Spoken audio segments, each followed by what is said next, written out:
Hi, നമുക്കൊരു pudding പരിചയപ്പെടാം. സിമ്പിളാണ്. ഇത് ടാങ്ക് പൊടി വെച്ചുണ്ടാക്കിയതാണേ. അയ്യോ അത് ടാങ്ക് പൊടി 3 ടേബിൾ സ്പൂൺ ടാങ്ക് പൊടി ഒരു ചരുവത്തിനകത്തോട്ട് ഇടണം. എന്നിട്ട് അതിനകത്ത് 4 ടേബിൾ സ്പൂൺ പഞ്ചസാരയും കൂടി ഇട്ട് 2 ടേബിൾ സ്പൂൺ കോൺഫ്ലവറും കൂടി ഇട്ട് 1.5 കപ്പ് വെള്ളവും കൂടെ ഒഴിച്ച് മിക്സ് ചെയ്ത് അതങ്ങോട്ട് മാറ്റി വയ്ക്കണം. വേറൊരു ചരുവത്തിനകത്തോട്ട് 2 ടേബിൾ സ്പൂൺ കോൺഫ്ലവറും 3 ടേബിൾ സ്പൂൺ പഞ്ചസാരയും ഇട്ട് സ്വല്പം വാനില എസൻസും കൂടെ ഒഴിച്ച് 1.5 കപ്പ് പാലും കൂടെ ഒഴിച്ച് മിക്സ് ചെയ്ത് അടുത്ത ചരുവത്തിനകത്തും വെച്ചിരിക്കണം.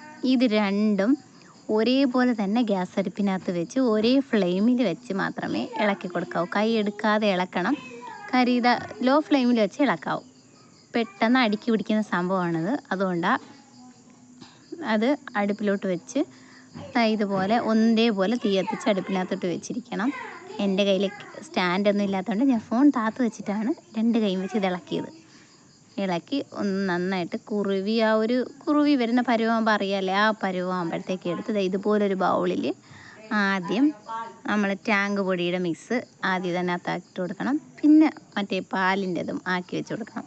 നിങ്ങൾക്ക് ഇഷ്ടമുള്ള ഷേപ്പിലുള്ള പാത്രത്തിലിടാം. ഞാൻ ഈ ഷേപ്പിലുള്ള പാത്രത്തിലാണ് ഇട്ടത്. ഞാൻ ഇതുപോലെ ലെയറായിട്ട് ഇട്ട് കൊടുത്തു. അതുകൊണ്ട് ഇതിങ്ങനെ ആക്കി വെച്ചിട്ട് ഫ്രീസറിൽ വെച്ച് തണുപ്പിച്ചെടുത്തിട്ട് ഇതുപോലെ ഒരു പാത്രത്തിനകത്ത് കമത്തി തട്ടിയിട്ടപ്പോൾ ഇതുപോലെ കിട്ടി. കട്ട് ചെയ്തെടുത്ത് തിന്നപ്പോൾ സൂപ്പർ ടേസ്റ്റായിരുന്നു. നല്ല അടിപൊളിയാണ്.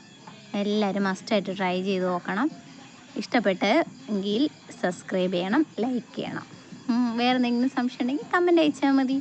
എന്തായാലും മസ്റ്റായിട്ട് എല്ലാവരും സബ്സ്ക്രൈബ് ചെയ്യണേ പ്ലീസ്. Thank you.